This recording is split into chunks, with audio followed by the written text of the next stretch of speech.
Oğlum, bizning bir-birimizga mehrimiz tushib, oti bola bo'g'inimizga 4 yildan eshib qoldi. 4 yillik o'qishingmi bitdi.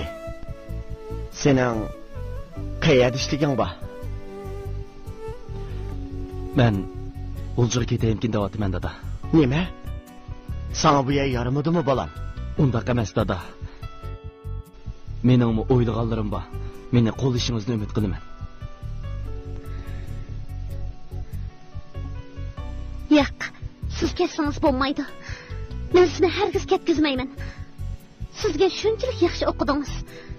Hozir Naqshi Ahmadjon Muttalib desa, tanimaydigan odam yo'qdirsa, sizga viloyatlik o'maklik emas, Abdulmuroyevlik o'makligi mos keladigan tursangiz, Haris sizni radio stansiya ziyorat qilmoqchi ekan.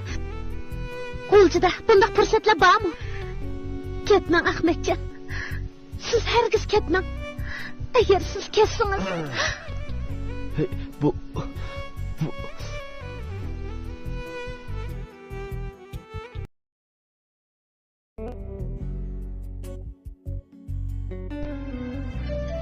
Men yurtimdan ayrılgalı 4 yıl oldu. Ata-anamni sığındım.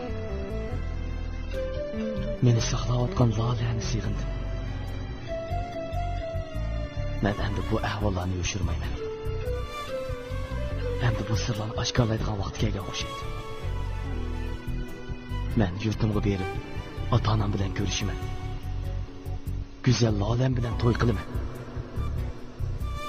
Jinim Lola, biz visol topadigan sanoqli kunlar qoldi.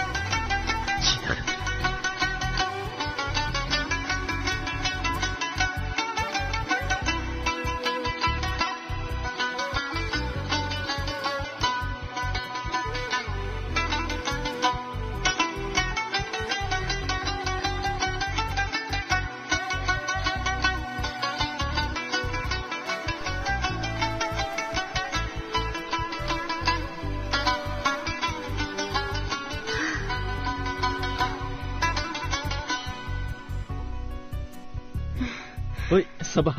Yaxshimi? Keling. O'tiring. Hech uxlamadingizmi? Sabil uxlayamadim. Duttani bek yaxshi chaladi ekansiz. Duttanimi? Natgina munda qilib qo'ydim.